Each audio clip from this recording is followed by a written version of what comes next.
চুরি করার জন্য কিন্তু আমরা চেয়ারম্যানের কাছ থেকে তোকে জিম্মি করে নিয়ে গেলাম। আমরা চাচা হিসেবে, বুঝতে পেরেছিস কথাটা? আসলে ঘটনাটি হচ্ছে কিছুদিন আগে আমাদের বাসা থেকে এই ছেলেটি আমাদের যে টিয়া পাখিটা ছিল সেই টিয়া পাখিটা চুরি করে নিয়ে গেছে, আবার রাত্রে বেলায় এই কাজটি করেছে। তো পাখিটা চুরি করার পরবর্তী সময়ে 7 দিন পার হওয়ার পরে কিন্তু তাদের এলাকার একজন আমার ভিডিওর কমেন্টে এসে বলেছে, আমি জানি আপনার টিয়া পাখিটা কে নিয়ে গেছে।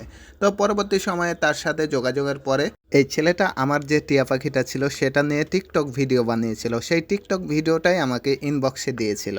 তো সেটা দেখে কনফার্ম হয়ে কিন্তু তাকে আটক করেছি। তো পরবর্তী সময় যে বিষয়টি আমি আশাও করিনি, আসলে তাকে আটক করার পরে কিন্তু আমরা তাকে অনেক বোঝানোর চেষ্টা করেছি, অর্থাৎ সে চুরিটা করেছে সেটা কিন্তু সে ভুল করেছে। আসলে তাকে মারধর করতে পারতাম, তো যদিও এক থাপ্পড় দিয়েছিল, তো তাকে সেফলি আমরা তাকে জিজ্ঞেস করলাম অনেক কিছু, কিভাবে চুরি করেছে, কে তার সাথে ছিল। তো সে কিন্তু বলছিল সে একাই চুরি করেছে এবং সে একাই ছিল। তো পরবর্তী সময়ে কিছুক্ষণ আটক করে রাখার পরে যে বিষয়টি আমি আশাও করিনি, সেটি হচ্ছে আমাদের এই আটকের মাধ্যমে কিন্তু বাইরের লোকজন একে জিম্মি করে তাদের পরিবারের কাছে অনেক অর্থ দাবি করেছে। তো ইদানিং তাদের পরিবারও তাদেরকে অর্থ দেওয়ার জন্য রাজি হয়েছে। তো পরবর্তী সময়ে এটা জানার পরে যে বিষয়টি হয়েছে, আমরা ভাবলাম আমরা তো কখনোই তাদের কাছে কোনো রকম এইভাবে করব না, কারণ আমার যে টিয়া পাখিটা ছিল সেটি কিন্তু অলরেডি আমরা পেয়ে গেছি।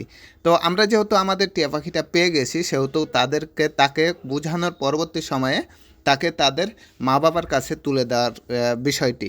তো মূলত আমরা তাকে ছেড়ে দেইনি, তার কারণ হচ্ছে তারা কিন্তু আবার তাদের জিম্মি করার মাধ্যমে তাদের কাছে টাকা আদায় করতে পারে। তো তাই জন্য আমরা যেটা করেছি, চেয়ারম্যানের মাধ্যমে আমরা যেটা করেছি, তাদের পরিবারের একজন সদস্যর মাধ্যমে কিন্তু তাকে হস্তান্তর করেছি।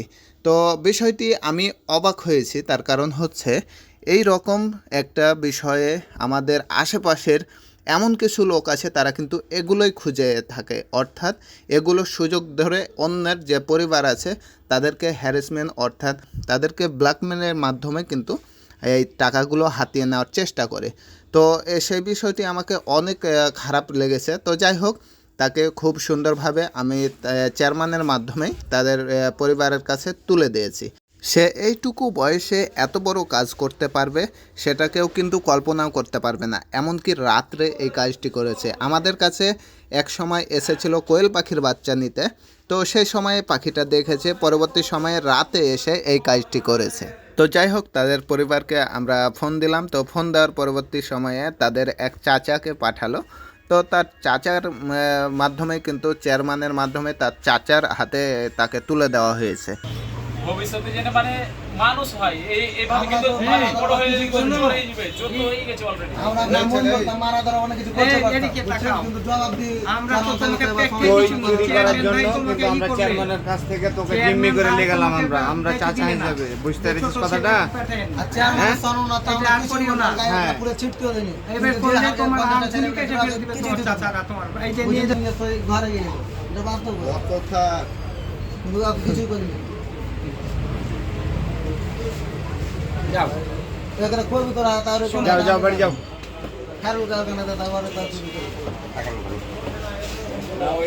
পরিবারকে নিয়ে একটু বসে